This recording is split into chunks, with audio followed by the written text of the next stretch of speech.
Music speaks to the soul, doesn't it always? I mean, you can think about it, but you can close your eyes and sit back and just listen. My favorite piece of music in the entire world, forever and ever, is Rachmaninoff's Opus 51, Variations on the Theme of Paganini. I haven't written a story that deserves that piece of music yet, but maybe one day I will. The stories I do write, as they scan across the screen in front of you there, in a way reflect the music you're listening to in the background. It's bossa nova, Brazilian music, sung in Portuguese, not Spanish, and there's a tone, an aura about Brazilian music.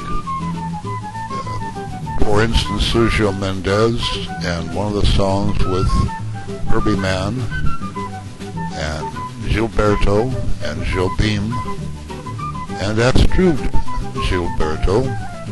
The music is romantic and exciting and always rhythmic. Brazilian rhythm is, you have to listen to it. You just have to listen.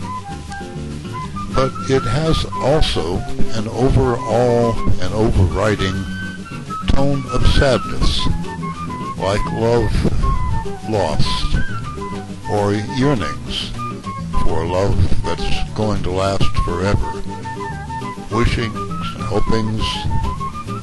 It's all in the music. And in the first song you're listening to with Herbie Mann, the magnificent duet in a way, a challenge between guitar and flute, and the amazing percussive background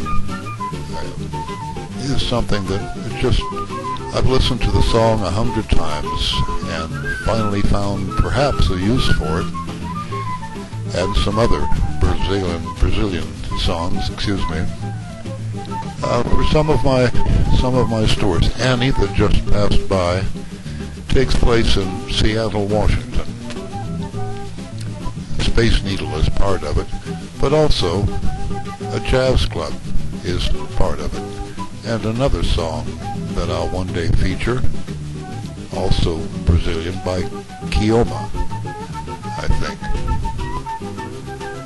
Music and literature.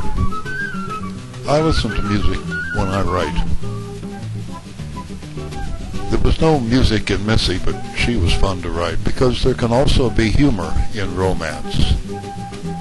And there's humor in Missy, which I hope you'll enjoy. Surprises of Love is a collection of stories. It's been around for a while. And, well, there's something in there to please just about everyone. Even if you don't like explicit romance, there's a story without any explicitity. Is that a word? Explicitity? One of those things. Tiffany took place during a thunderstorm on the Gulf Coast, city of Long Beach. A real thunderstorm and a real person. But, of course, the story is all fiction. But the music plays a part there also, as it does in I'm a Girl, but in a totally different way. There's sadness in that story. Susan takes place on a Marine Corps military base in North Carolina, USA, Cherry Point, as a matter of fact. And it's a completely fictional story. Never took place. But in the few months I spent there, observing life on a Marine Corps base, the comings and goings of officers and enlisted men and women, the duties they performed, I had a sense of the story. Took a lot of long walks, a lot of thinking. And this is one I offered a free download with a coupon at Smashwords. I'll have to renew that because I think it's run out by about now. Billy is a story that takes place, a fictional story, of course, as all of my writings are fiction. Stories I made up, stories I imagined, stories I thought about. Billy is a high school teacher with a big, deep, dark secret of his own which nobody knows about. But he's also a very compassionate man, a caring man. When things happen in his school and he can't find the means through normal channels to offer help, he goes above and beyond the call of duty by a long ways.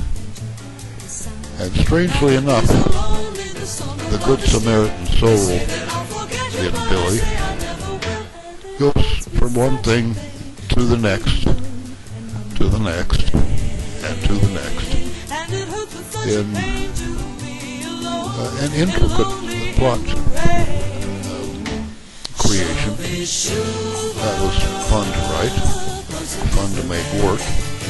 Has had a lot of reads and a lot of people seem to like the book. That's Billy.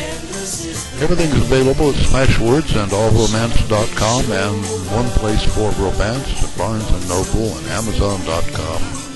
Just about anywhere you look. Perhaps the favorite story I have here is a short one in ebook form. It's called Harvest Moon. And for those of you who are fans of the musician Neil Young, his guitar, his harmonica, his voice, this particular edition of his piece of music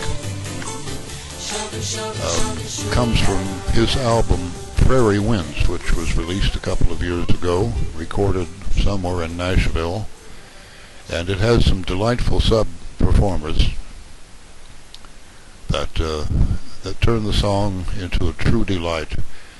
But I listened to that song over and over and over again, and I just felt I had to tell the story of what the song said to me in words, in writing. And so came forth Harvest Moon, the story of a young man, basically, a coming of age, become aware all of a sudden what life was really all about. And it's the kind of a relationship when a young boy looks at a young girl and she takes his breath away. She fills his eyes. It's all he can think about. And that's all this young man thought about for a year, because he saw her dance at a festival during the Harvest Moon. And he had to wait an entire year later before he could work up the courage to ask her to dance. I write under the name of Amicus. My books are available in ebook form at smashwords.com. I'll soon have them all available in paperback, softcover, and have those available also through Smashwords, but you'll have to take a look for them. I trust you'll enjoy my books if you take the chance to read them. I hope you've enjoyed the music in the background. I never know until I finish one of these things if the voice level and the music level works out correctly, but in this case I'm going to leave about a minute of the music to play. Hope that you'll enjoy that, and remember why the music is there. This is Amicus. Thank you very much.